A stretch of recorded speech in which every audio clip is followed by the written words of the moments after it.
Abû Ahmad Ali ibn Ahmad al-Mu'tamid, better known by his regnal name Al-Muktafi by Allah, was the Abbasid Caliph in Baghdad from 902 to 908. He was the son of the previous Caliph, al-Muʿtamid, by a Turkish slave girl, in command of ar-Raqqah at the time of his father's death. He at once returned to the capital, where he became a favorite of the people for his generosity, and for abolishing his father's secret prisons, the terror of Baghdad. During his reign of nearly 7 years, the empire was threatened by various dangers which he bravely met and overcame. Chief was that from the Carmathians, a race of fanatics which had sprung up during the late reign, hostilities prevailed more or less with the Byzantine Greeks, who were not slow to take advantage of the difficulties of the caliphate. In 285 a Byzantine fleet was set on fire and 3,000 sailors decapitated.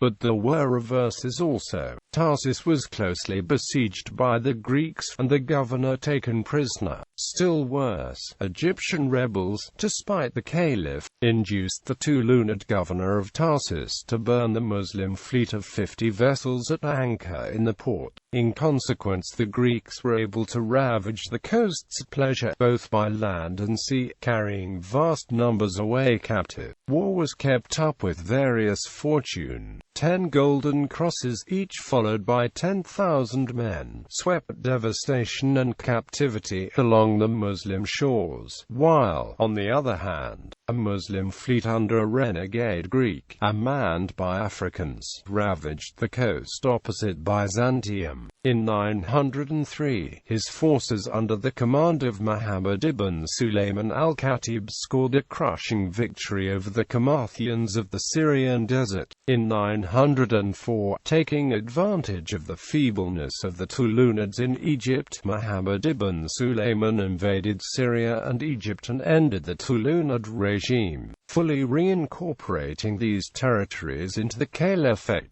Thus, after a stormy reign of between 6 and 7 years, Al-Muktafi could look around and find the caliphate more secure than it had been since the days of al-Mu'tazim. One of his last acts was, on the death of the Samanid prince, to recognize the succession of his son in Khorasan, and forward to him a banner mounted by his own hand. In 295 he died at the early age of 33, and left the throne to a minor brother, Abdullah ibn al-Mu'taz.